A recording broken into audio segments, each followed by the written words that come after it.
యేసుక్రీస్తునామంలో కూడి చేరి వచ్చిన మీ అందరికీ మా ప్రత్యేకమైన వందనాలు. బాగున్నారమ్మా? Praise the lord. దేవునికి స్తోత్రం. ప్రియమైన దేవుని బిడ్డలారా, మరి ఈ భయంకరమైన వర్షాల్లో కూడా ప్రభు మన రీతిగా ఆరాధన చేసుకోవడానికి మరి కృపించారు. అందరూ బట్టి దేవునికి స్తోత్రం. ఈ భాగ్యాన్ని కోల్పోయిన వారు కొంతమంది ఉన్నారు. మరి వాళ్ళకి అవకాశం ఉండి రాలేదో, లేకపోతే వాళ్ళ పరిస్థితి వర్షం వల్ల ఎలాగుండి రాలేదో మనకు తెలియదు. కానీ మనకైతే దేవుడిచ్చిన ఈ కృపను బట్టి, దేవుని సన్నిధిలో ప్రభు మనల్ని నిలిపిన విధానం బట్టి సమస్త మహిమ ప్రభుకే చెల్లిస్తూ ఈనాటి వాక్య ధ్యానంలోనికి వెళ్ళిపోతాం. ఈనాటి వాక్య ధ్యానం కొరకై పరిశుద్ధ గ్రంథమైన బైబిల్లో నుండి 32వ కీర్తన 8వ వాక్యాన్ని చదువుకుందాం. నీకు ఉపదేశం చేసేదను, నీవు నడవలసిన మార్గంలో నీకు బోధించదను, నీ మీద దృష్టి ఉంచి నీకు ఆలోచన చెప్పదను. దేవునికి స్తోత్రం కలుగును గాక. ప్రియమైన దేవుని బిడ్డలారా, ప్రభు చెప్తున్న మాట ఏంటంటే, నేను నీకు ఉపదేశము చేసేదను, నేనే నీకు బోధిస్తాను, నీవు నడవవలసిన మార్గాన్ని నేను నీకు తెలియచేస్తాను, నీ మీద దృష్టి ఉంచి నేను నీకు ఏం చేస్తాను? ఆలోచన చెప్తాను. ఇప్పుడు మనుషుల ఆలోచనలు మంచివా, దేవుని ఆలోచనలు మంచివా? మనుషుల ఆలోచనలు క్షేమమా, దేవుని ఆలోచన మనకి క్షేమమా? కొన్ని మనుషుల్ని కాదు, మన సొంత ఆలోచన మనకి మంచిదా, దేవుని ఆలోచన మనకి మంచిదా? కనుక దేవుడు మన మీద దృష్టి ఉంచి మనకి ఆలోచన చెబుతాను అని ఏం చెప్తున్నారు? ఈ రోజున మాటిస్తా ఉన్నారు. ఇప్పుడు ఆయన ఆలోచన చొప్పున నడవడానికి మనం ఇష్టపడాలి. మనం ఆయన చిత్తానికి, ఆయన ఆలోచనకి మనం అప్పగించుకుంటే ఆయన మనకు ఒక ఆలోచన చెప్పి నడిపిస్తారు. ఇప్పుడు ఆలోచన చొప్పున నడిస్తేనే, ఆ ఆలోచన చొప్పున నడిస్తే మనకి ఏంటి? దీవెన, ఆశీర్వాదం ఉంటుంది. ఇప్పుడు అబ్రహాం గారు ఉన్నారు. నేటికి మనం ఆయన్ని జ్ఞాపకం చేసుకుంటున్నామా లేదండి? చేసుకుంటున్నామా? ఎందుకని మర్చిపోలేదు? ఎందుకని మర్చిపోలేదంటే, దేవుని ఆలోచన చొప్పున నడిచిన వారు నిరంతరము నిలుస్తారు. దేవుని మార్గములో దేవుడు చెప్పిన రీతిగా నడిస్తే వాడు నిరంతరము నిలిచి ఉంటారు. దేవునికి స్తోత్రం కలుగునుగా. ప్రియమైన దేవుని బిడ్డలారా, మీరు గమనించండి. ఇప్పుడు అబ్రహాము గారిని ఆదికాండం 12వ అధ్యాయం 1వ వచనాల్లో పిలిచారు. ప్రారంభ వాక్యాల్లో ప్రభు వారు పిలిచారు. అంతకుముందు దేవుడు అంటే ఎవరో అబ్రహాముకి తెలుసా? తెలియదు. పోనీ కనిపించాడా? వినిపించాడు. అంతేనా? స్వరం మాత్రమే విన్నాడు. అబ్రహాముకి నిజమైన దేవుడు ఎవరో తెలియదు. అంతకుముందు వరకు విగ్రహాలు చేసుకునేవాడు, విగ్రహాలు అమ్ముకునేవాడు, విగ్రహారాధన చేసేవాడు. వాళ్ళ పితరులందరూ కూడా విగ్రహారాధన చేసేవాళ్ళని యెహోషువ గ్రంథం 24వ అధ్యాయం 2వ వచనంలో తేటతెల్లగా రాశారు. కనుక ఒక విగ్రహారాధనకు సంబంధించినటువంటి ఒక వ్యక్తి దేవుని స్వరాన్ని విని, ఆ స్వరం కూడా విని ఏమని చెప్పింది? నానా, నీకు కోల్పోయిందంతా నేను నీకు ఇచ్చేస్తాను, నీ సంతోషం నీకు ఇస్తా, ఆనందం నీకు ఇస్తా, ఆస్తి నీకు ఇస్తా, ఐశ్వర్యం నీకు ఇస్తా అని చెప్పాడా? లేదు.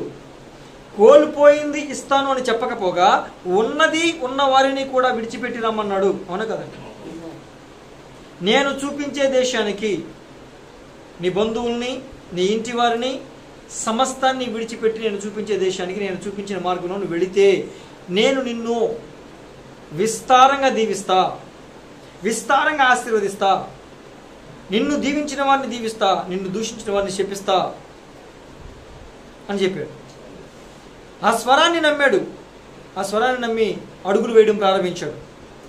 ప్రారంభ అడుగులు బాగానే ఉన్నాయి. కొంచెం దూరం వెళ్ళిన తర్వాత శ్రమ వచ్చింది, కష్టం వచ్చింది. అదేంటి ప్రభువా, నువ్వు నడవమన్న మార్గమేగా, నువ్వు వెళ్ళమంటున్న మార్గమేగా, నువ్వు నడిపిస్తున్నట్టుగా నడుస్తున్నాను కదా, మరి నాకెందుకు ఈ కష్టం వచ్చింది అని బాధపడే లోపే ప్రభు వారేదాన్ని ఆ కష్టం నుంచి విడిపించారు. అంటే ఇక్కడ దేవుడు చెప్తున్న మాట ఏంటంటే, నేను నీకు ఉపదేశం చేస్తా, నేను నీకు చెబుతా, ఆ మార్గంలో నువ్వు నడవాలి, నీవు నడవవలసిన మార్గాన్ని నేను నీకు బోధిస్తాను అని చెప్పాడు. ఇప్పుడు యేసయ్య చెబుతున్న మార్గంలో మనం నడవడానికి ఇష్టపడాలి. ఆ మార్గంలో నడుస్తున్నప్పుడు అదేమన్నా పూలబాట? ఆయనే చెప్పాడు ఏమని? ఇరుకు మార్గము. ఇరుకు మార్గం. ఇరుకు అంటే ఏంటి? కష్టం ఉంటుంది, బాధ ఉంటుంది, వేదన ఉంటుంది, దుఃఖం ఉంటుంది, అనేక రకాల ఇబ్బందులు కలుగుతాయి, శ్రమలు కలుగుతాయి. కానీ అది ఇరుకు మార్గం అయినప్పటికీ ఆ ఇరుకు మార్గంలో ప్రయాణించడానికి నువ్వు ఇష్టపడితే, ఆయన ఆలోచన చొప్పున ఆయన చూపించిన మార్గంలో వెళ్ళడానికి నువ్వు ఇష్టపడితే, ఇరుకులో విశాలతను కలగజేయు దేవుడు. దేవునికి స్తోత్రం, హల్లెలూయా. ఆ శ్రమలోనే నీకు సంతోషాన్ని ఇస్తాడు, ఆ దుఃఖంలోనే నీకు ఆనందాన్ని ఇస్తాడు. ఇరుకులో విశాలత కలిగేటువంటిది అది ఆయన పని. ఆయన చెప్పిన మార్గం నడవడం మాత్రం నీ పని. తర్వాత జరిగే సంభవాలు కానీ, అడ్డొచ్చే ఆటంకాలు కానీ తొలగించటం, నిన్ను సురక్షితంగా క్షేమ తీరానికి చేర్చటం ఆయన పని. మరి నువ్వు ఆయన ఆలోచనకు అప్పగించుకుంటున్నావా? ఎంతసేపు నీ ఆలోచనలేనా? చాలామంది సొంత ఆలోచన కలిగి ఉంటారు. ఎవరా సొంత ఆలోచన కలిగి ఉన్నది? ఎవరండి? ఒక ఇద్దరు వ్యక్తుల పేర్లు చెప్తా. సొంత ఆలోచనలు కలిగి ఉన్నవాళ్ళు మనందరికీ బాగా తెలుసు. బిలాము గారు ఎవరినైనా గొప్ప ప్రవక్త కదండి. ఆ గొప్ప ప్రవక్త బిలాము గారు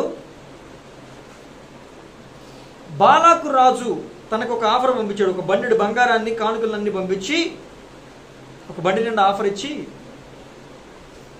ఒక జనం ఉన్నారు, ఆ జనం మా దేశాన్ని మోహరించడానికి సిద్ధంగా ఉన్నారు, వాళ్ళని శపించడానికి నువ్వు రావాలి, నువ్వు వచ్చి ఒక్క మాట వాళ్ళని శపించేస్తే చాలు, మేము గెలిచేస్తాం వాళ్ళ మీద, లేకపోతే మేము వాళ్ళని గెలవడం అసాధ్యం అని చెప్పాడు. అంటే ఆ ప్రవక్త ఎలాంటి ప్రవక్త అంటే దేవుని చేత బలంగా వాడబడుతున్నాడని. అసలు ఆ ప్రవక్త నోటిలో నుంచి, ఆ దైవజనుడి నోటిలో నుంచి, ఆ పాస్టర్ గారి నోటిలో నుంచి ఒక మాట వస్తే అది ఖచ్చితంగా జరుగుతుందని సామాన్య మనుషులు కాదు, రాజులు సైతం నమ్మి ఆయన దగ్గరికి వచ్చే పరిస్థితి. అలాంటి స్థానంలో ఉన్నటువంటి బిలాము గారు కానుకలు వచ్చేసరికి ప్రభు వారికి ఏం ప్రార్థన చేస్తానండి?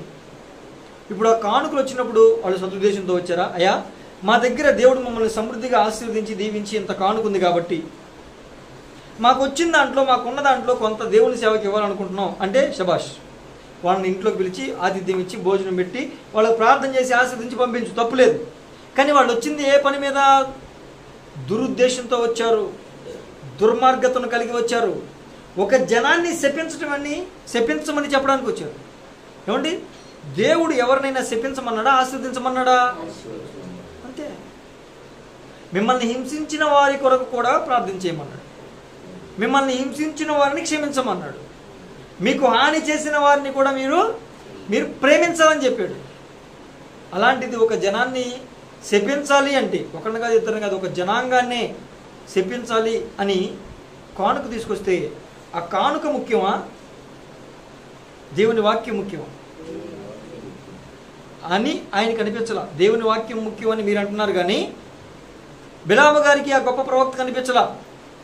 మీరు ఇక్కడే ఉండండి అని భోజనం పెట్టి సకల సౌకర్యాలు కలగజేసి వాళ్ళని ఒక రూమ్లో పెట్టి, ఈ రాత్రి ఇక్కడే ఉండండి, నేను ప్రభువుని ప్రార్థన చేసి అడుగుతా, నా ప్రభు ఏం చెప్తాడో అది అన్నాడు. సరే, ప్రభు ప్రార్థన చేశాడు, ప్రభు వచ్చాడు, ఎవరినన్నా అన్నాడు, ఫలానా సంగతి అని చెప్పాడు. పొద్దున వాళ్ళని పంపించి, ఆ ప్రజలు నేను ఆశీర్వదించిన వారు, వాళ్ళు వాళ్ళని చెప్పించడానికి వీల్లేదు, నువ్వు వీళ్ళందరినీ కూడా పంపించి అంటే వచ్చాడు. దేవుడు ఒప్పుకోలేదు, వెళ్ళిపోండి అన్నాడు. ఆ బాలాకు రాజు మామూలుడా, ఆడు ఒక బండి పంపిస్తే కానుక తిప్పాడు కాబట్టి రెండింతలు పంపిద్దాం అని 2 బండ్లు పంపించాడు. సార్ రెండింతలుగా పంపిస్తే ఈ దైవజనుడు ఏం చెప్పాలి? దేవుడు ఒక్కసారి వద్దు అంటే వద్దేక మరలా మనసు మార్చుకునే మనిషి కాదు ఆయన. ఆయన అవునంటే అవును, కాదంటే కాదు. ఒక్కసారి ఆయన నోటి నుంచి మాట వస్తే 7 మార్లు వెండి మూసలో కరిగి ఊదినట్టు అంత స్వచ్ఛంగా ఉంటుంది ఆయన మాట. ఒకసారి నో చెప్పాడంటే కదా, నువ్వు ఎన్ని రకాలుగా వచ్చినా ఆ విషయంలో ఆయన ఎస్ చెప్పడు అని చెప్పాలిగా. ఆయన దేవుని ప్రవక్తగా 2 వచ్చిందా, సరే ఇంకొకసారి ప్రభువుని అన్నాడు. ఇప్పుడు ప్రభువు చెప్పిన ఆలోచన ఏంటి? వాళ్ళు నేను దీవించిన ప్రజలు, వాళ్ళని నీవు శపించడానికి వీల్లేదు, వీళ్ళని పంపించేయి అని చెప్పాడు. ఇది ప్రభు ఆలోచన, అవునా కాదండి? ప్రభు ఉద్దేశం. కానీ మనోడు ఆలోచన ఏంటి? ఏమో కొంచెం ఎక్కువ బంగారం వచ్చింది కాబట్టి ఎలాగోలా ప్రభువుని ఒప్పించేస్తే ఈ కానుక మొత్తం నాకు మిగిలిపోద్ది. ఇప్పుడు దేవుని ఆలోచన ప్రకారం చేయడానికి ఇష్టపడుతున్నాడా ఈ ప్రవక్త? తన సొంత ఆలోచన చొప్పున చేయడానికి ఇష్టపడుతున్నాడు? మీరు ఆలోచన చేయండి. ఇప్పుడు సొంత ఆలోచనతో మరలా ప్రభువుని ప్రార్థన చేయడానికి అడిగాడు. ప్రభు ఏమన్నాడు? నేను చెప్తే విన్నది కదా, సరే పోరా అన్నాడు. సరే పోరా అన్నాడు, బాగానే ఉంది. దేవుడే పర్మిషన్ ఇచ్చాడు కదా అని చెప్పి బయలుదేరి వెళ్తా ఉంటే ఖడ్గం పట్టుకుని ఎదురుగా నుంచున్నాడు లేదా చంపడానికి? అంటే దేవుడు చెప్పిన ఆలోచన కాకుండా, దేవుడు చెప్పిన మార్గం కాకుండా మన స్వచిత్తాన్ని సొంత ఆలోచనను కలిగి పదే పదే ప్రభువుని ప్రార్థనలో శోధించి దేవుడు వద్దన్న పని, దేవుని చిత్తం కాని పని మనం చేయడానికి పూనుకుంటే దేవుడే అడ్డుపడతాడు. మన ముందుండి మార్గాన్ని సరళము చేసే దేవుడే మనము వెళుతున్న మార్గానికి అడ్డుపడి నిలబడి మనల్ని శిక్షించడానికి ఖడ్గంతో నుంచుంటాడు. ఇప్పుడు చెప్పండి, దేవుని ఆలోచన మనకి క్షేమమా, మన సొంత ఆలోచన మనకి క్షేమమా? అర్థవుతున్న ప్రేమ దేవుని. అందుకే అన్నాడు, నేను మీకు ఆలోచన చెప్పాను. నేను మీకు ఆలోచన, మీ మీద దృష్టి నిలిపి మీకు ఆలోచన చెబుతా. మీ పరిస్థితిని బట్టి, మీ స్థితిని గతిని బట్టి, మీకున్న కష్టాన్ని బట్టి, బాధను బట్టి, ఇరుకు ఇబ్బందిని బట్టి మిమ్మల్ని చూసి, దృష్టి నిలపడం అంటే చూడడమేగా, మిమ్మల్ని చూసి ఆ పరిస్థితికి మీరు ఏ మార్గంలో వెళ్ళడం క్షేమమో, ఏ విధంగా నడవడం క్షేమమో, ఏ విధంగా ప్రవర్తించడం క్షేమమో నేను మీకు ఆలోచన చెబుతా. ఆ ఆలోచన ప్రకారం మీరు నడిస్తే మీకు అది క్షేమంగా ఉంటుంది, ఆశీర్వాదకరంగా ఉంటుంది అని చెబితే ఈయన ఏం చేశాడండి? దేవుని ఆలోచన పక్కన పెట్టి, దేవుని మాట పక్కన పెట్టి సొంత ఆలోచనని, స్వచిత్తాన్ని నెరవేర్చుకోవడానికి పరుగులు పెడితే గాడిదే తీసుకెళ్లి గోడకు నొక్కింది. ఎక్కించుకున్న గాడిదే తీసుకెళ్లి గోడకు నొక్కింది. దెబ్బ తగిలిందా లేదా? ఏమేమి దేవుని బిడ్డలారా మీరు గమనించండి. ఖచ్చితంగా దెబ్బ తగులుద్ది. దెబ్బ తగిలిన తర్వాత అప్పుడు కళ్ళు తెరవబడ్డాయి. ఎదురుగా ఖడ్గం పట్టుకున్న దేవదూత అప్పుడు కనపడ్డాడు. మీకు అర్థమవుతుందా? అంటే కొంతమందికి మాటలతో చెప్తే అర్థం కాదు. ఒక దెబ్బ పడాలి, 2 దెబ్బలు పడాలి, కొంతమందికి 3 దెబ్బలు పడాలి. అవునండి, బిలాం గారు 3 దెబ్బలు పడినాయండి. 3 సార్లు తప్పించింది గాడిద. అప్పుడుకి కళ్ళు తెరుచుకున్నాయి.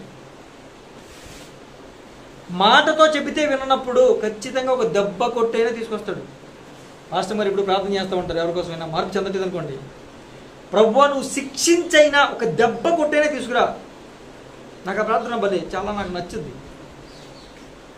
అదే సొంత ప్రార్థన ఏమీ కాదు, సొంత ఆలోచన ఏమీ కాదు, బైబిల్ రూలే అది. మాటతో వినకపోతే ఒక దెబ్బ. ఏమంటే మన పిల్లలు కూడా మనం ఏం చేస్తాం? చెయ్యొద్దు చెయ్యొద్దు చెయ్యొద్దు అంటాం. చేయకపోతే ఏం చేస్తాం? ఒక్కటి ఇస్తాం, అప్పుడు సెట్ అవుతాడు. ఆ ఒకటి ఇవ్వలేదనుకో ఖచ్చితంగా వాడు చెడిపోతాడు, ఖచ్చితంగా చెడిపోతాడు. మాటతో వినకపోతే ఖచ్చితంగా దెబ్బ పడాల్సిందే, అప్పుడే సెట్ అవుతాడు. అయ్యో ఏం కొడతాంలే పిల్లోడు, అయ్యో ఏం కొడతాంలే పిల్ల అన్నాం అనుకో, ఏకు మేకై కూర్చుంటుంది, మొక్క మ్రానై కూర్చుంటుంది. మొక్కప్పుడే నువ్వు వంచలేకపోతే మ్రానప్పుడే ఉంచుతావు? కష్టం కష్టం. కనుక మీ పిల్లలు మీ మాట విననప్పుడు, మాటతో చెప్పి చూడండి 1-2 సార్లు, వినకపోతే బెత్తమే. బెత్తము వాడని తండ్రి కుమారుడికి శత్రువు అని చెప్పాడు. ఇంకోటేం కాదు, శత్రువు. నువ్వు కనుక నీ పిల్లల్ని మాటతో విన్నప్పుడు శిక్షించకపోతే నువ్వే నీ పిల్లలకి శత్రువు అయిపోతావు. జాగ్రత్త. నేను చెప్పిన మాట కదా ఇది. సామెతలు చదువుకో, నీకే తెలుస్తుంది. లోకంలో సామెతలు కాదు, బైబిల్లో ఉన్న సామెతలు చదువు. ప్రియమైన దేవుని బిడ్డలారా, చాలా జాగ్రత్త. సొంత ఆలోచన కాదు, దేవుని ఆలోచన కావాలి. మరొక ప్రవక్త ఉన్నాడు. నేను మామూలు మనుషులను చెప్పట్లా, ప్రవక్తలని చెప్తున్నా. మరొక ప్రవక్త ఉన్నాడండి. ఆ ప్రవక్తకి ప్రభు వారు చెప్పారు, నాన్న ఇక్కడ నుంచి బయలుదేరి పలానా పడవెక్కి పలానా చోటకి వెళ్ళు అన్నాడు.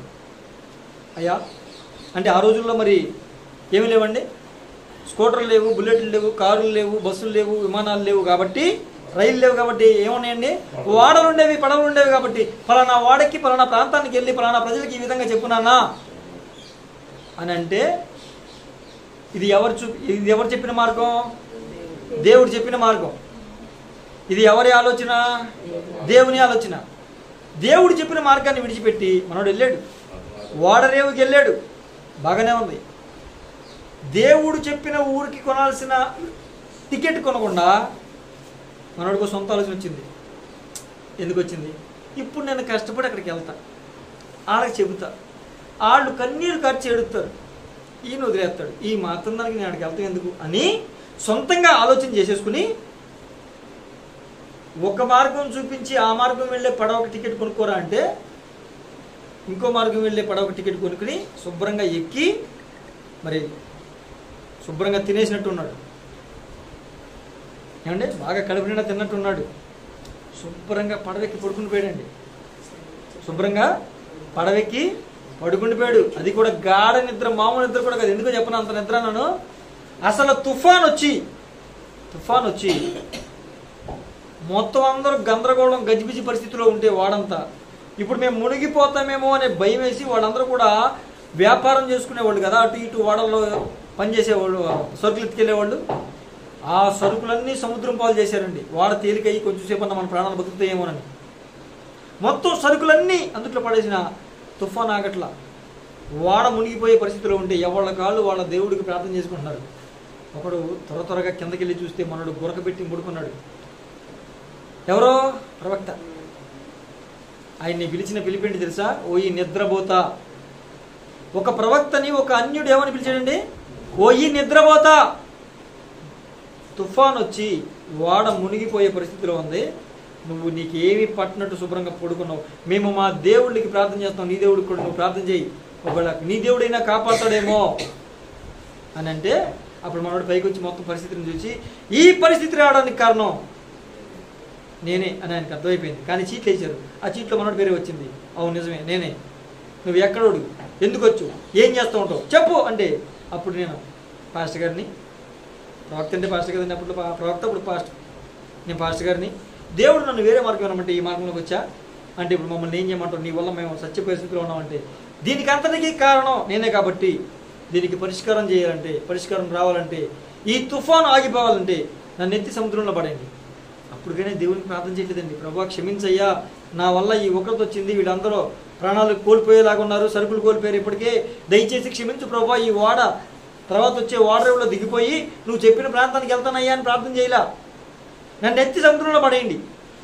మీకు అర్థమవుతుందా? అప్పుడు కూడా పశ్చాత్తాపం రాలా. మనం అన్నోడు సొంత ఆలోచనే, అసలు దేవుడికి ప్రార్థన చేద్దాం, దేవుడిని ఆలోచన తీసుకుందాం, ఏమి లేదు, సొంతంగా నన్ను ఎత్తి పడేస్తే మీరు క్షేమైపోతారు అన్నాడు. ఎత్తి పడేశారు. ఇప్పుడు ఎత్తి సముద్రంలో పడంగానే ఎవరు రెడీగా ఉన్నారు? చేప రెడీగా ఉంది, తిమింగం మింగింది. ఏమండి, మింగింది, మింగి కడుపులో పెట్టుకుంది. ఇప్పుడు ఎక్కడ ప్రార్థన చేస్తున్నాడు? చేప కడుపులో, కంపులో ప్రార్థన. ఏమంటే చేప కడుపు చక్కగా ఉంటుంది, మంచి వాసన పడుతుందండి. ఆ కంపులో మోకాలేసి ప్రార్థన చేస్తున్నాడు. ప్రభువా నన్ను క్షమించయ్యా, నన్ను క్షమించయ్యని 3 రోజులు ప్రార్థన చేశాడు. ఇప్పుడు దేవుడు చెప్పిన మార్గం కాకుండా సొంత ఆలోచన చొప్పున వెళ్ళిన మార్గం వలన మనోడు సుఖపడ్డా, ఆనందం వచ్చిందా, సంతోషించాడా, లేకపోతే బాధపడ్డా? అది దేవుని ఆలోచన చొప్పున కాకుండా, దేవుడు చూపించిన మార్గం కాకుండా నీ సొంత మార్గం, సొంత ఆలోచన, అది నీ వ్యాపారమైనా, ఉద్యోగమైనా, కుటుంబమైనా, పిల్లలైనా, పిల్లల జీవితాలైనా, ఎవరైనా నీ సొంత ఆలోచన వద్దు. అది ఏ విషయమైనా, పిల్లల వివాహ విషయంలోనైనా దేవుని చిత్తాన్ని కనిపెట్టండి, నీ సొంత ఆలోచన కాదు. వాళ్ళు ఏం చేస్తారు, వాళ్ళకి ఎంత ఉంది, వాళ్ళ ఆస్తిపాస్తులు ఏంటి, వాటితో పని కాదు. ఇది దేవుని చిత్తమా కాదా, అదే నీకు ప్రామాణికంగా ఉండాలి. ఇది దేవుని ఆలోచన కాదా, అదే నీకు ప్రామాణికంగా ఉండాలి. అక్కడే నీకు క్షేమం. దేవునికి స్తోత్రం కలుగును గాక. అదే ప్రేమ దేవుని బిడ్డరా, 2 వ్యక్తులు చూపించా, దేవుని ఆలోచన కాకుండా సొంత ఆలోచన చొప్పున వెళ్ళారు. నష్టపోయారా లేదా, కష్టపడ్డారా లేదా, తిప్పలు పడ్డారా లేదా? ఇప్పుడు నేను చెప్తాను చూడండి. అబ్రహాము దేవుడు చూపించిన మార్గంలో వెళ్తున్నాడు. మరి ఇప్పుడు అబ్రహాము కూడా కష్టాలు వచ్చినాయిగా, బాధలు వచ్చినాయిగా, శ్రమ పడ్డాడుగా. కానీ ఆ శ్రమంలో నుంచి, కష్టాల నుంచి, బాధల నుంచి దీవించి ఆశీర్వదించి ప్రభువు నడిపించడం లేదా? అది కావాలా. అక్కడ అబ్రహాముకి పరీక్షించడానికి, విశ్వాసాన్ని పరీక్షించడానికి శ్రమలు వచ్చాయి. వీళ్ళు చేసిన తప్పుకి శ్రమలు వచ్చాయి. ఇప్పుడు విశ్వాసాన్ని పరీక్షించడానికి వచ్చిన శ్రమలకి, చేసిన తప్పుకి వచ్చే శ్రమకి తేడా ఉందా లేదా? ఇప్పుడు మనం ఏ మార్గంలో నడవాలి? ఏ మార్గంలో నడవాలండి? దేవుడు చెప్పిన మార్గంలో నడిపితేనే మనకి క్షేమం. సొంత ఆలోచన తీసేయి. ఏ విషయంలో సొంత ఆలోచన తీసేయి. కొంతమంది ఎవరికి ప్రయారిటీ ఇస్తారండి? బంధువులకి ప్రయారిటీ ఇస్తారండి కొంతమంది. అమ్మో మరి వాళ్ళకి చెప్పకుండా నేను అసలు చేయలేనండి, వాళ్ళు ఏది చెప్తే అదేనండి అని కొంతమంది మరి మా ఊర్లో పెద్దలు ఉన్నారండి, మా డాష్కి పెద్దలు ఉన్నారండి. ఈ డాష్ ప్లేస్లో మీకు తెలుసుగా, నానుడితో చెప్పించొద్దు అన్నీ. పెద్దలు ఉన్నారండి, మరి ఆలోచన మాకు కావాలండి అని ఆలోచన తీసుకుంటారు. కొంతమంది ఇంకెవరు ఆలోచన తీసుకుంటారండి? స్నేహితులు ఆలోచన తీసుకుంటారు. ఫ్రెండ్స్ అమ్మా అలా చూస్తారండి. అమ్మో స్నేహితులు అంటే అర్థం కాలేదా? మీరు ఇంగ్లీష్ మీడియం లాగా ఉన్నారు, మేము తెలుగు మీడియం. అదేనమ్మా మరి స్నేహితులు అంటే అర్థం కాల, ఫ్రెండ్స్ అంటే మీకు అర్థమైంది. మీరు ఇంగ్లీష్ మీడియం, మేము తెలుగు మీడియం. పోన్లే, దేవుని స్తోత్రం, హల్లెలూయా.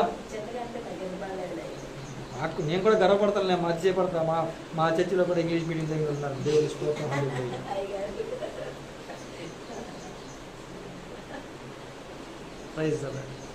సరే, వందనాలు. కొంతమంది ఎవరు ఆలోచన తీసుకుంటారండి? స్నేహితుల ఆలోచన కావాలి. వీళ్ళకి దేవుని ఆలోచనతో పని లేదు, దేవుని చిత్తంతో పని లేదు, దేవుడు చెప్పిన మార్గంతో పని లేదు, దేవుని వాక్యంతో అసలు పని లేదు. మరి ఎవరితో పని? స్నేహితులు. వీళ్ళకి స్నేహితులే ప్రపంచం. వాళ్ళు ఏది చెబితే అదే. అది దేవుని చిత్తమా కాదా?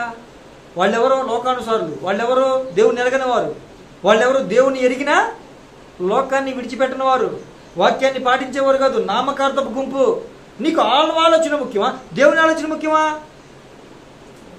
కొన్ని విషయాల్లో నువ్వు ఏదో అనుకుంటావు, అదేమి జరగదు, ఇంకోటి జరుగుద్ది. దాని అర్థం ఏంటి?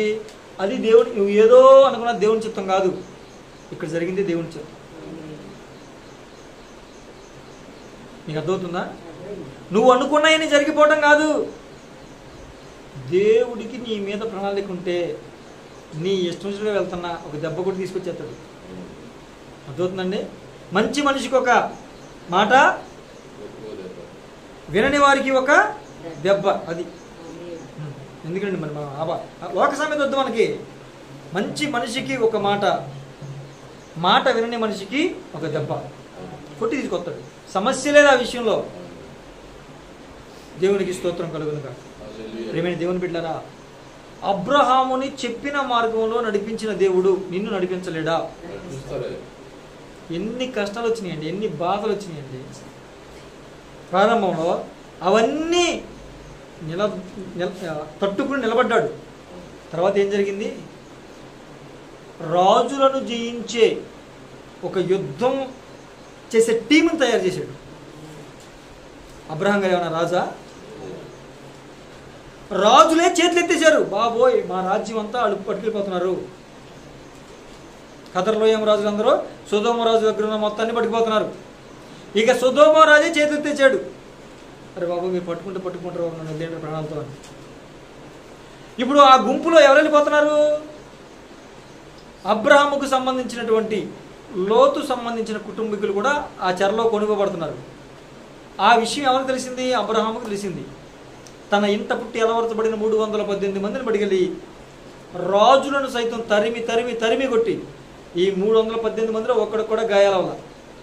అలాంటి టీంను తయారు చేశాడు. వెళ్ళి రాజుల్ని కొట్టుకొచ్చాడు. కోల్పోయింది మొత్తం తిరిగి తీసుకొచ్చాడు. దేవునికి స్తోత్రం, హల్లెలూయా. ఎప్పుడు వచ్చిందంటారు ఈ బలమంతా? ఎప్పుడు ఏర్పడిందంటారు ఈ బలగమంతా? దేవుడు చెప్పిన మార్గంలో దేవుడు చిత్తాన్ని నెరవేరుస్తున్నప్పుడు నీ కోసం ఒక జనాన్ని తయారు చేస్తాడు. రాజులు సైతం చేతులు ఎత్తేసిన వారిని జయించడానికి నిన్ను వాడుకుంటాడు. దేవునికి స్తోత్రం కలుగును గాక. మహా గొప్పవారే. ఇక వీళ్ళని మేము కాపాడలేము, వీళ్ళని మేము రక్షించలేమని వదిలేసిన వాళ్ళని దేవుడు నీ చేత రక్షించి వాళ్ళ ఆత్మలను దేవుని సన్నిధికి తీసుకొచ్చేలాగా చేస్తాడు. దేవునికి స్తోత్రం కలుగును గాక. ఇప్పుడు దేవుని ఆలోచన చొప్పున నడిస్తే, దేవుడు చెప్పిన మార్గం నడిస్తే, అర్థమవుతుందండి? నీ ఇష్టం నువ్వు జీవించేసి నా జీవితం, చాలామంది భలే మాటలు మాట్లాడతారండి. నా జీవితం నా ఇష్టం. నువ్వేంటి? అసలు నీకు జీవితం ఇచ్చింది ఎవడు? యేసయ్య. తర్వాత నీ తల్లిదండ్రులు. యేసయ్య నీకు తల్లిదండ్రులను ఏర్పాటు చేశాడు, కుటుంబాన్ని ఏర్పాటు చేశాడు. సరే తల్లిదండ్రులు కాసేపు పక్కన పెడదాం, పక్కన పెట్టే ఉద్దేశం లేదు కానీ కాసేపు పక్కన పెడదాం. అసలు నీకు జీవితం ఇచ్చింది ఎవరో? యేసయ్య. నీ కుటుంబాన్ని ఇచ్చింది ఎవరో? యేసయ్య. ఇప్పుడు నువ్వు పుట్టినప్పటి నుంచి నువ్వు పెరిగి పెద్దవాడివై లేదా పెద్దదానివై ఏమంటే ఈ స్థితికి వచ్చావంటే కారణం ఎవరు? మొదటగా దేవుడు, తర్వాత నిన్ను పెంచిన తల్లిదండ్రులు. వాళ్ళు కష్టం లేకుండా, వాళ్ళు సహకారం లేకుండా నువ్వు పైకి వచ్చేసి అంత సంపాదించేసావా? లేకపోతే ఈ స్థితిలో ఉన్నావా? మరి ఇప్పుడు నా జీవితం నా ఇష్టం అంటావేంటి? అంటే దేవుడు నీకు ఇచ్చిన తల్లిదండ్రులు నీకు అవసరం లేకుండా పోతున్నారా? దేవుడు నీకు ఇచ్చిన తోబుట్టులు నీకు అవసరం లేకుండా పోతున్నారా? దేవుడే నీకు అవసరం లేకుండా పోయాడా? ఏమండి, ఒక మనిషి ఎలా పుట్టాడు తెలుసా? ఒక మనిషి గర్భంలోకి ఎలాగ వచ్చాడు తెలుసా? నన్ను చూడండి ఒకసారి, చూస్తున్నారా? ఒక వ్యక్తిని పలానా వాళ్ళ గర్భంలో పెట్టాలని ప్రభు అనుకున్నప్పుడు ఆయన ఏమన్నాడు? తల్లి గర్భంలో పిండముగా రూపుదిద్దకమునుపే నేను నిన్ను చూశాను అన్నాడు. అంటే మనం ఎలా ఉండాలి ఏంటి, మన రూపురేఖలు ఏంటి అనేవన్నీ కూడా ఎవరు చూశారు? ఎప్పుడు చూశాడు?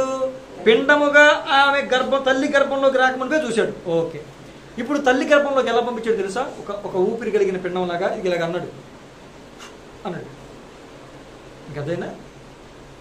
ఊపిరి వచ్చింది, అదే అంటే ఏమవుతుంది? ఊపిరిపోద్ది. దీనికి ఎందుకు పెద్ద బిల్డప్ ఒక్కొక్కడు? దీనికి ఎందుకని పెద్ద బిల్డప్? నాకు అర్థం కాదు. తూర్పు గాలిని రేపి సముద్రాన్ని చీల్చాడా? ఒక్కసారి తూర్పు గాలి అన్నాడు, అంతే, సముద్రం చీలిపోయింది. ఏమంటే ఒక మాట మీరు గమనించండి, కొంత మీటర్ల లోతుగా ఉన్నటువంటి సముద్రం 2 పాయలుగా నీరు చేర్చబడాలంటే ఎంత గాలి రావాలమ్మా? ఇప్పుడు ఆ గాలి నీళ్ల మీదే వస్తుందా, నీళ్ల ఒడ్డునున్న జనాల మీద కూడా రావడానికి అవకాశం ఉందా? రావడానికి అవకాశం ఉంది కదండి. కానీ నీళ్ల మీద మాత్రమే ఆ గాలిని పంపించి తన ప్రజలకు కనీసం ఆ గాలి తగలకుండా కాపాడాడు, లేదు? అవునా కదా? ఇప్పుడు ఆ గాలి ఇటు కూడా వస్తే నీళ్ళే చీలిపోయినాయి, వీళ్ళు ఎటు ఎగిరిపోతాడో ఒక్కొక్కడు.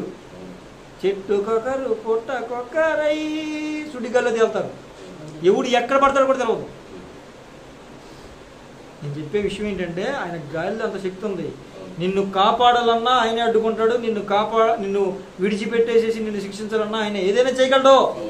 ఎర్ర సముద్రం దగ్గర నీళ్ళను మాత్రమే చీల్చి తన ప్రజలకు గాలి తగలకుండా కాపాడిన దేవుడు అవసరమైతే ఆ గాలిని పంపించి వీళ్ళని లేపేయగలడా లేదా? నేను చెప్పే విషయం అది. ఇప్పుడు ఆ తర్షీషు ఓడలో అంతలాగా బద్దలైపోయేలాగా తుఫాన్ రావడానికి కారణం ఏంటి? తూర్పు గాలిని పంపించాడు. నీకు అర్థమవుతుందా? నువ్వేదో నేను తర్షీషు వెళ్ళే ఓడ ఎక్కేసా, ఇక ఈ ఓడ క్షేమంగా తర్షీషుకి వెళ్ళిపోద్ది, దేవుడు నిన్నే పట్టణానికి వెళ్ళమన్నాడు, నేను వెళ్తల్లా, నేను తర్షీషుకి వెళ్ళిపోతా, క్షేమంగా అక్కడ బతికేస్తా అని అనుకున్నాడు పడవెక్కేసిన మనిషి. ఇక నా మార్గం, నా ప్రయాణం అంతా క్షేమం సురక్షితం అనుకున్నాడు. ఏమైంది? కల్లోల సముద్రంలో కల్లోలం రేగింది, కడలిలో కల్లోలం రేగింది, దెబ్బకి సముద్రంలో పడ్డాడు. దేవుని ఆలోచన మనం తీసుకుంటే మనకి క్షేమము. అది ఎంత పెద్ద ఉపద్రవం వచ్చినా కూడా మనం కాపాడబడతాం. ఏమంటే అదే సముద్రంలో గాలి తుఫాను లేచినప్పుడు, శిష్యులు కంగారైపోయినప్పుడు, తెరచాప చిరిగిపోయినప్పుడు, నీళ్లు దూరంలోనికి వస్తున్నప్పుడు ప్రభువారు లేచి గాలిని ఆపారు లేదా? నేను అదే చెప్తున్నా, అది దేవుడు వెళ్తున్న ప్రయాణం, దేవుడు చెప్పిన ప్రయాణం, దేవుడు నడవమన్న ప్రయాణం. నీకు అర్థమవుతుందా? ఇప్పుడు క్షేమం. ఎంత పెద్ద సముద్రపు అలలు నీ మీదకి లేచినా, అనేక మంది నీ మీదకి తిరగబడినా, నీకెంత కష్టం, బాధ, ఇరుకు, ఇబ్బంది, శ్రమ వచ్చినా, దేవుడు చెప్పిన మార్గంలో వెళుతున్నాం, దేవుని ఆలోచన చొప్పున నడుస్తున్నాం కాబట్టి ఆయనే మనల్ని కాపాడుతాడు. మన కాలి గోటికి కూడా ఆ శ్రమను తగలకుండా మనల్ని రక్షించగల సమర్థుడు.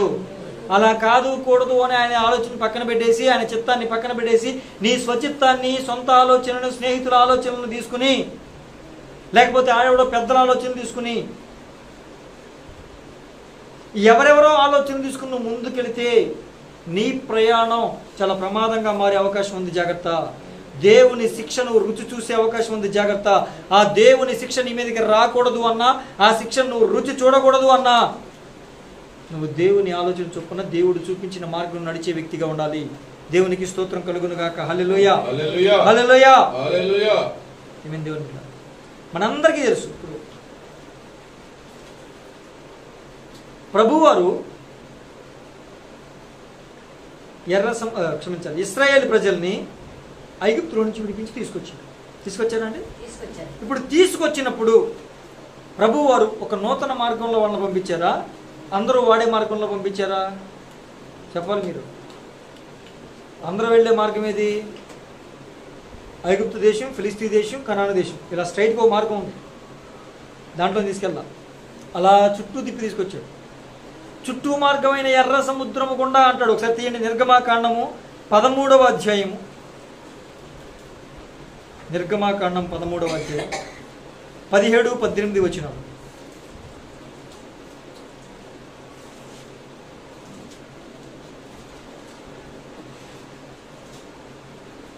నిర్గమ 13.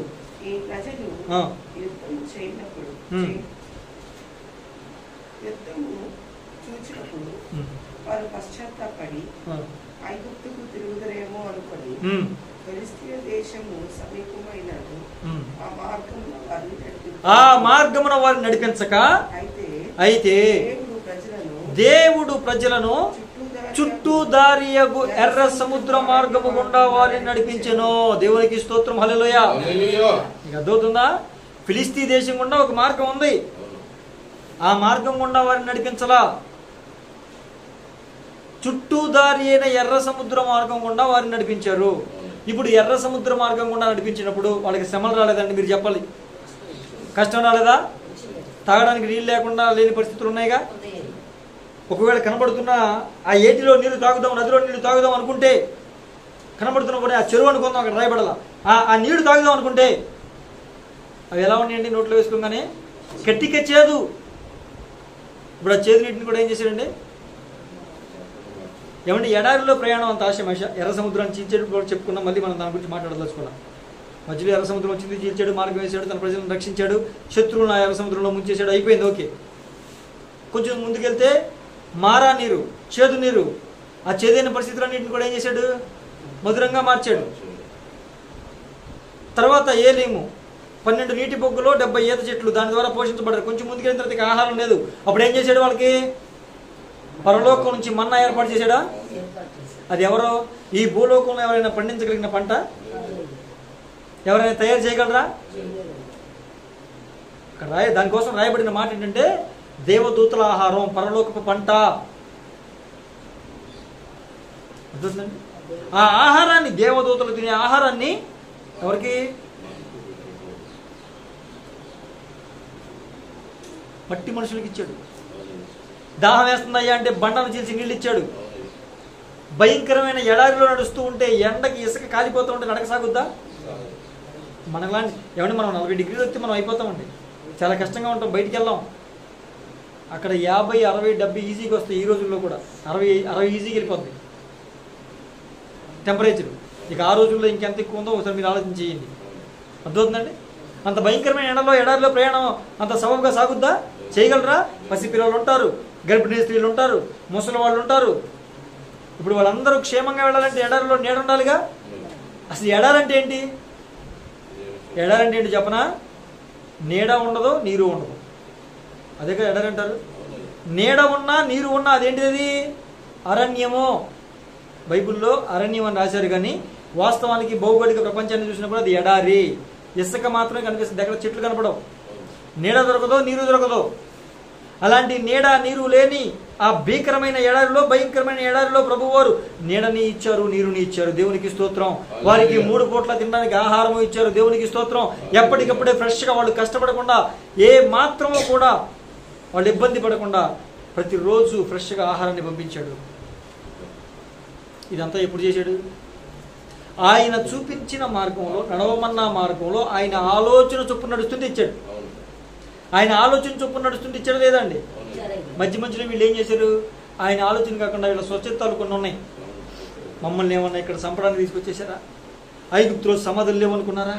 అక్కడ ఐగుప్తులోనైతే మాంసం దొరికేది, నైలు నది, చేపలు ఉండేవి. ఏంటి మాకు ఈ రోజు? అక్కడ దోసకాయలు ఉన్నాయి, కీరకాయలు ఉన్నాయి, ఉల్లిపాయలు ఉన్నాయి, బంగాళదుంపలు ఉన్నాయి అని చెప్తారు వీళ్ళు మోషేతో. నీకేం కావాలరా అంటే మాకు మాంసం కావాలి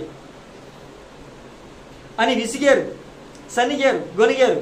మాంసం ఇచ్చాడు. ఇచ్చేం చేశాడు?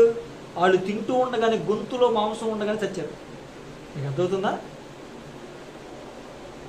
దేవుని ఆలోచన కాకుండా మళ్ళీ మధ్యలో దేవుని ఆలోచనలో నడుస్తున్నాం అనుకుంటూనే మళ్ళీ నీ సొంత ఆలోచన ఒకటి తీసుకొచ్చి పెట్టుకున్నావు అనుకో బుర్రలో, పనిష్మెంట్ ఖచ్చితంగా వస్తుంది.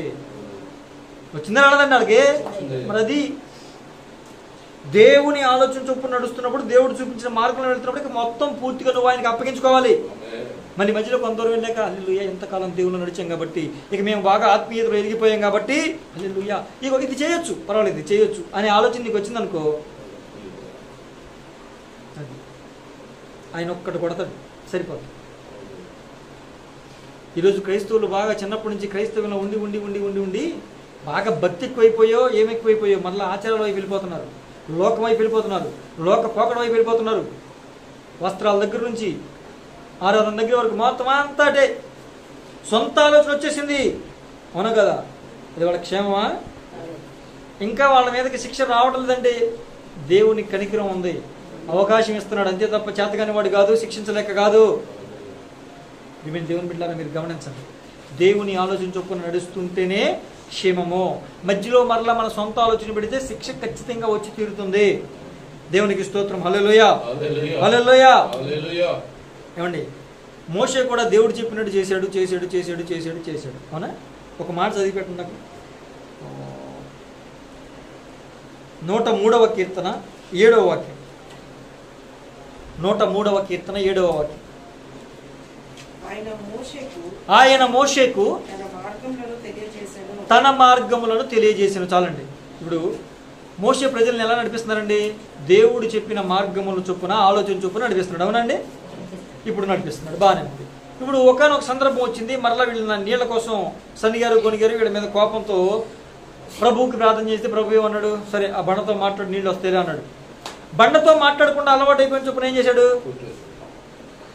తొందరలోనో ఆవేశంలోనో కోపంలోనో దేవుడు చెప్పింది కాకుండా సొంతంగా అంతకుముందు ఏదో చేశాడని, అంతకుముందు ఏదో మనకు అలవాటు అయిపోయిందని టక్కున కొడిసాడు. బండలో నీళ్ళు వచ్చాయి, బండలో నీళ్ళు వచ్చాయి. కానీ మోషేని ప్రభు వారు ఏమన్నారు? ఇక చాలు నాన్న, ఈ కొండెక్కు, అదిగో కనపడుతున్న ఆ దూరంగా కనపడుతుంది ఆ ప్రాంతం వాగ్దాన దేశం. అంటే ఎందుకు ప్రభు ఎక్కడి నుంచి చూపిస్తున్నావు? ఎలాగో వెళ్తాంగా, అప్పుడు చూద్దాంలే. అంటే నువ్వు వెళ్ళవగా, నువ్వు ఎక్కడ తెచ్చిపోతావు అని చెప్పాడు. నీకు అర్థమవుతుందా? అదేంటి ప్రభు అంటే, నేను మాట్లాడు అంటే నువ్వేం చేశావు? ఎందుకు కొట్టాడు? అంతకుముందు మొట్టమొదటిసారి బండలో నీళ్లు ఇవ్వమన్నప్పుడు కొట్టమన్నాడుగా ప్రభు, కొట్టాడుగా, అది గుర్తుండిపోయింది. అంటే అంతకుముందు చేశాం కదా అని చెప్పి కొడిచాడు. ఇప్పుడు వీళ్ళు కూడా చాలా మంది ఏం చేస్తున్నారు? అంతకుముందు చేసిన వాళ్ళే కదండి, ఇప్పుడు ఏ పెద్ద విషయం ఉంది, చేసే చిన్నప్పటి నుంచి చేసుకుంటూ వస్తున్నాం, మన పెద్దోళ్ళందరూ చేసుకుంటూ వస్తారు, మరలా చేసేయి అని ఆచార భక్తి శుభకార్యాలు ఆచారాలు అన్నీ చేసేస్తున్నారు. వీళ్ళకి తెలియట్లా శిక్ష వస్తుందని. సొంత ఆలోచన కాదు, దేవుని ఆలోచన చొప్పున మనం నడవాలి. దేవునికి స్తోత్రం కలుగును గాక. హల్లెలూయా, హల్లెలూయా. ఏమంటే నా ఇల్లంతటిలో నమ్మకమైన వాడిని దేవుడే సాక్ష్యం ఇచ్చిన వ్యక్తి తప్పు చేస్తే, ఒక్క విషయంలో చిన్న పొరపాటు చెప్పినట్టు కాకుండా తనకు నచ్చినట్టు చేస్తే, అలవాటు అయిపోయినట్టు చేస్తే ఒప్పుకోలేదే. నీవు నేను ఎంత అని నేను మిమ్మల్ని అడుగుతున్నా. నా సంగతి ఏంటో నాకు అర్థమైపోయింది, మీ సంగతి గురించి మీరు ఆలోచన చేసుకోండి. మీకు అర్థమవుతుందా? దేవునికి స్తోత్రం. నీ ఇష్టం కాదు, నా జీవితం నా ఇష్టం, నాకంటూ కోరికలు ఉండవా, ఆశలు ఉండవా, నేనేమన్నా మట్టినా, నేనేమన్నా పురుగునా, నేనేమన్నా జంతువునా? కాదుగా, నువ్వు మనిషి. మాకు తెలవదండి అన్నమాట. దేవుడు నిన్ను మనిషిగా పుట్టిస్తే మేమెందుకు జంతువు అంటాం, మేమెందుకు పురుగు అంటాం? నువ్వు అలా ఫీల్ అవుతున్నావు. నీ ఆశలు నీ కోరికలు కాదు నాన్న. నిన్ను పంపించిన వాడి ఆశలు, నిన్ను పంపించిన వాడికి కొన్ని కోరికలు ఉన్నాయి. నిన్ను తల్లి గర్భంలో పిండముగా రూపుదిద్దకు మునిపోయి ఎన్నుకుని ఏర్పాటు చేసుకుని పిలుచుకుని ఇక్కడికి పంపించాడు. అయ్యా నువ్వు నన్ను ఎందుకు పంపించావు? నా పట్ల నీ చిత్తం ఏంటి, నీ ఉద్దేశం ఏంటి, నీ ఆలోచన ఏంటి, అవి నాకు బయలుపరచు, వాటి ప్రకారం నేను జీవిస్తానని నువ్వేం చేయాలండి? అడిగి పొందుకుని వాటి ప్రకారం జీవించాలి. కానీ నాకంటూ కోరికలు లేవా? నేను మనిషిని కాదా? ఇప్పటికీ నా లైఫ్ అంతా సగం అయిపోయింది, ఇంకెప్పుడు కూడా నేను ఎంజాయ్ చేయొద్దా? చెయ్యి, ఎంజాయ్ చేయి. ధనవంతుడు కూడా ఏమనుకున్నాడండి? హల్లెలూయా, బాగా ఎంజాయ్ చేశాడు, చచ్చాడు. ఎక్కడికి వెళ్ళాడు? ఆ ధనవంతుడు ఏమైనా మీరు దేవుని బిడ్డ కాదనుకుంటున్నారా? అన్యుడని మీరు అనుకుంటున్నారా? దేవుని బిడ్డ ఏమ్మా కాదన్నారు. దేవుని బిడ్డ తెలుసా తెలీదా? అనుకోవడం కాదు, తెలుసా తెలీదా? తెలీదు. ఓకే, దేవుని బిడ్డేనమ్మా. ఎందుకనంటే ఇప్పుడు చనిపోయి ఎక్కడున్నాడు? పాతాళంలో ఉన్నాడు. లాజరు చనిపోయి ఎక్కడున్నాడు? అబ్రహాము రొమ్మున అనుకున్నాడు. ఇప్పుడు ఏమని పిలుస్తున్నాడు తెలుసా? మామూలుగా దేవుడిని తెలియని వాడైతే అబ్రహాము తెలియదు. అబ్రహాము విశ్వాసులకు తండ్రి అని కూడా తెలియదు. అవునా కదా? తెలీదు. ఓ పెద్ద అయినా లాజరు నీ రొమ్మున అనుకున్నాడు అని పిలిచేవాడు. ఏమయ్యా అని పిలిచేవాడు. ఓయ్ అని పిలిచేవాడు. తెలియకపోతే మనోడికి తెలుసు, మనోడు క్రైస్తవుడే కాబట్టి ఏమన్నా తెలుసా? తండ్రి అయిన అబ్రహామా. అబ్బో ఎంత భక్తి వచ్చేసింది నా నీకు అక్కడ. ఎక్కడ మల మాడిపోతుంటే అక్కడ వచ్చింది భక్తి, రిపెంటెన్స్, పశ్చాత్తాపం అక్కడ వచ్చింది. తండ్రి అయిన అబ్రహామా. మరి బతుకున్నప్పుడు ఏమైందిరా ఈ బతుకు? బతుకున్నప్పుడు ఏమైంది ఫీలింగు? అప్పుడు లేదు. అప్పుడు బాగా హల్లెలూయా పార్టీలు, ఫ్రెండ్స్, ఆలయాలని పిలిచి, చుట్టాలందరినీ పిలిచి, ఓ చిందులు, వేషాలు, తందనాలు అన్నీ ఎంజాయ్. ఏమనుకున్నాడు? ఇంకొంచెం టైం ఉందిలే నాకు, ఇంకొంచెం టైం ఉందిలే నాకు అనుకున్నాడు. అప్పుడు మారదాంలే, మార్పు చెందుదాంలే, కొంచెం కాలం ఎంజాయ్ చేద్దాంలే, తర్వాత భక్తి చేద్దాంలే అని అనుకున్నాడు. ఈలో పోయాడు. ఇంకోటి కూడా అంతేగా. ఇంకోటి ఏమన్నాడు? బాగా గొడవలు నిండా బాగా పంట పండించి గొడవలన్నీ నింపేశాడు. ఇక అప్పుడు కుర్చీలో కూర్చుని, మంచం మీద కూర్చుని చక్కగా కూర్చుని అంటాడు, మడత మంచం మీద కూర్చుని, మడత కుర్చీ మీద కూర్చుని, నా ప్రాణమా, వాడి ప్రాణంతో వాడు అనుకుంటున్నాడు, నా ప్రాణమా గొడవలు నిండా సరుకుంది, తిను, తాగు, సుఖించు అని అన్నాడు. ప్రభు ఏమన్నాడు? ఒరే ఎర్రివాడా, ఎవరిని పట్టుకుని కొన్ని క్వింటాల చొప్పున సరుకులన్నీ కూడా నిల్వ చేసుకున్నా ఒక ధనవంతుడే కదండి. అన్ని క్వింటాలు గోడౌన్ నిండా నింపేశాడంటే ధనవంతుడే కదండి. ఆ ధనవంతుడు పట్టుకుని ఏమన్నాడు? ఒరే ఎర్రివాడా, ఒరే ఎర్రివాడా, ఈ రాత్రి నీ ప్రాణం అడిగితే అవన్నీ ఉడని పెడతాడు రా. ఏది ముఖ్యం? నీకు అర్థమవుతుందా? వాడేమనుకున్నాడు? వాడి సొంత ఆలోచన చొప్పున నేను బాగా పంట పండించి గొడవ నిండా దాచేసి శుభ్రంగా కూర్చుని తింటానేక ఏ పని చేయను అని అనుకున్నాడు. సుఖంగా సంతోషంగా బ్రతుకుతా అనుకున్నాడు. కానీ ప్రభు ఏమన్నాడు? ఈ రాత్రి నేను పిలిచేస్తే అవన్నీ ఉడని పెడతాడు, పిచ్చి పిచ్చి వేష లేకుండా నా ఆలోచన చెప్పున్నాడు అని చెప్పి. అర్థమవుతుందా? దేవుని ఆలోచన చాలా ముఖ్యం, మనుషుల ఆలోచనలు కాదు. దేవునికి స్తోత్రం. హల్లెలూయా, హల్లెలూయా.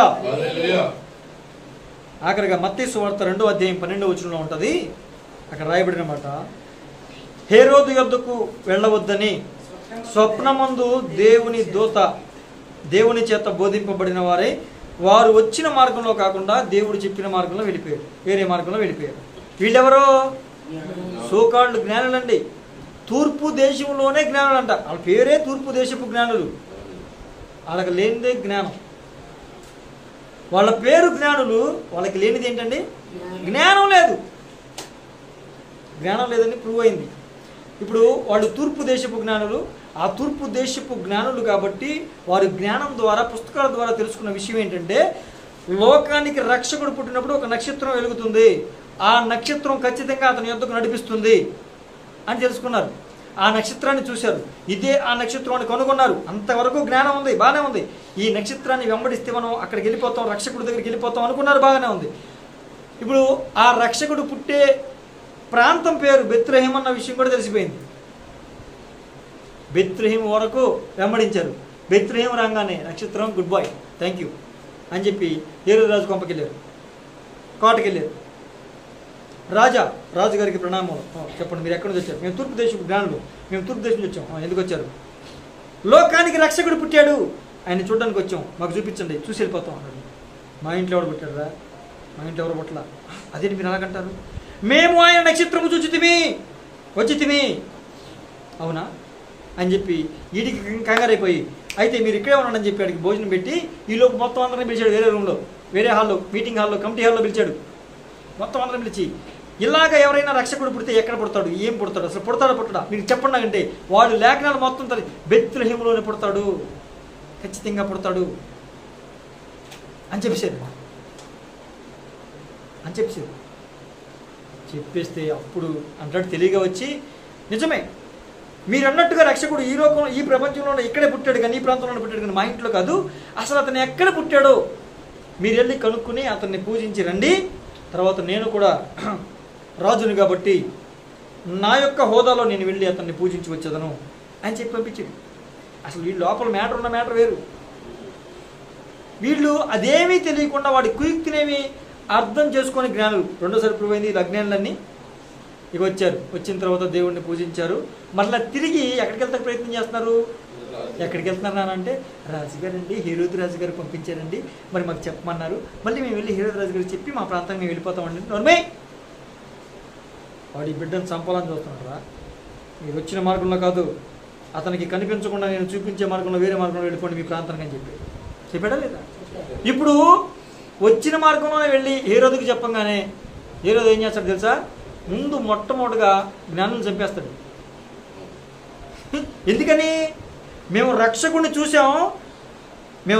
చూసాం కానీ ఈ హేరోదులో చంపేసేయడాన్ని ఎవరికైనా చెప్తారేమోనని సాక్ష్యం లేకుండా ముందు ఆనందం చంపేస్తాడు. ఇప్పుడు దేవుడు చెప్పిన ఆలోచన చొప్పున, దేవుడు చెప్పిన మార్గం చొప్పున నడిస్తే వీళ్ళు బ్రతికారా లేదా? అది దేవుని ఆలోచన మనల్ని కాపాడుతుంది. దేవుని ఆలోచన మనకి మేలు చేస్తుంది. దేవుడు చెప్పిన మార్గం మనల్ని క్షేమానికి చేరుస్తుంది. దేవునికి స్తోత్రం కలుగునుగాక. హల్లెలూయా, హల్లెలూయా. అందుకే ప్రభు ఏమన్నానండి, నేను మీకు ఉపదేశము చేసేదను, మీరు నడవవలసిన మార్గమును నేను నీకు బోధించదను, నీ మీద దృష్టి ఉంచి నేను నీకు ఆలోచన చెప్పేదను. ఇప్పుడు చెప్పండి, ఆయన ఉపదేశానికి లోపడతారా? ఆయన మార్గంలో, ఆయన చెప్పిన మార్గం నడవడానికి ఇష్టపడతారా? ఆయన మార్గంలో నడవడానికి ఇష్టపడుతూనే మధ్యలో మళ్ళీ మీ సొంత ఆలోచన ఏమన్నా తీసుకొస్తారా? ఆయన ఆలోచన మాత్రమే ఉంటుందా? చెప్పాలి, ఉండాలి, లేకపోతే శిక్ష వస్తుంది. అది ఏమంటే దేవుని బిడ్డలారా, కనుక తెలపబడిన మార్గం, చూపబడిన మార్గం, దేవుడు చెప్పిన మార్గమైనటువంటి ఆయన మార్గం నడవడానికి మనం ఇష్టపడదాం. ఆయన ఆలోచన చొప్పున మాత్రమే ఆ మార్గం నడుద్దాం. ఇప్పుడు ఇక్కడ నుంచి హైదరాబాద్ వెళ్ళాలంటే ఇక్కడ హైవే ఇక్కడ ఎక్కితే ఈ రోడ్డు ఎక్కితే ఆ రోడ్ ఎక్కితే వెళ్ళిపోతాం హైదరాబాద్, అవునా కాదండి? ఇప్పుడు నేను ప్రభు వారు ఎక్కడి నుంచి ఎక్కడికి వెళ్ళమన్నారు? ఇక్కడ నుంచి హైదరాబాద్ వెళ్ళినాను, అక్కడ పలానా మందిరం ఉంది, అక్కడ ఆ మందిరంలో సువార్త ప్రకటించాలి, లేదా పలానా ప్రాంతంలో సువార్త ప్రకటించి వచ్చేయి అని చెప్పారు. ఇప్పుడు బయలుదేరి ఎక్కడికి వెళ్ళాలా? దేవుడు చెప్పిన ఆలోచన ప్రకారం చిన్నగా వెళ్ళిపోవాలి. మధ్యలో మధ్యలో ఇన్ని ఊర్లు ఉన్నాయి, ఇన్ని ఊర్లు కూడా సువార్త చెప్పడం దేవుడు చిత్తమే కదా అని చెప్పి మధ్యలో వేరే ఊర్లోకి వెళ్ళి సువార్త చెప్పామనుకో, చిత్తకుండా ఎత్తాను, నేను కొడతాను. నేను ఎందుకు? దేవుని పనేగా చేసావు, దేవుని పనే చేసావు, కానీ దేవుని ఆలోచన లేదు నీకు, దేవుని చిత్తం లేదు నీకు. దేవుడు నీకు ఒక మార్గాన్ని చెప్పాడు, నీకు ఒక ప్రాంతాన్ని చెప్పాడు, అక్కడ సువార్త ప్రకటించి మళ్ళీ నీ ప్రాంతానికి వచ్చేయి. మధ్యలో నీ సొంత ఆలోచన ఏంటి?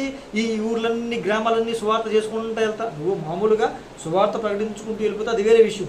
నీకు దేవుడు ఒక ఆలోచన చెప్పిన తర్వాత కూడా నీ సొంత ఆలోచనలు నువ్వు ఇంప్లిమెంట్ చేయకూడదు. సువార్తను ప్రకటించడం తప్పని నేను చెప్పట్లా. అంటే ఈ ప్రాంతాలకు సువార్త, మధ్యలో ప్రాంతాలకు సువార్త చెప్పకూడదా అనేది కాదు నా ఉద్దేశం. దేవుడు నీకంటూ తన ఉద్దేశాన్ని, తన చిత్తాన్ని, తన ఆలోచనను బయలుపరిచినప్పుడు ముందు ఆ చిత్తాన్ని, ఆ ఉద్దేశాన్ని, ఆలోచన నెరవేర్చి అప్పుడు మరలా నువ్వు ఎక్కడైనా సువార్త ప్రకటించాలంటే ప్రకటించు. ప్రభు ఆలోచన తీసుకో, అప్పుడు నీకు క్షేమం. ఆ మార్గంలో నీకు మొత్తం అంతా కూడా సమకూర్చబడతాయి. దేవునికి స్తోత్రం కలుగునుగా. కనుక ఎవరి ఆలోచన చొప్పున నడవాలండి? దేవుని ఆలోచన చొప్పున. ఎవరి మార్గంలో నడవాలి? దేవుడు చెప్పిన మార్గంలో. ఆయన చెప్పిన మార్గంలో నడుస్తూ మన సొంత ఆలోచనలు ఏమాత్రం తీసుకురాకుండా దేవుని ఆలోచనలు మాత్రమే మనము విని గ్రహించి వాటి ప్రకారం నడిచి దేవుని కృపను పొందుకుందాం. ఆయన చేత దీవెనలు, ఆశీర్వాదాలు పొందుకుందాం. అనేకులకు ఆశీర్వాదకరంగా మారదాం. అట్టి కృప ప్రభు మనకి దయచేయునుగాక. ప్రార్థన చేసుకుందాం.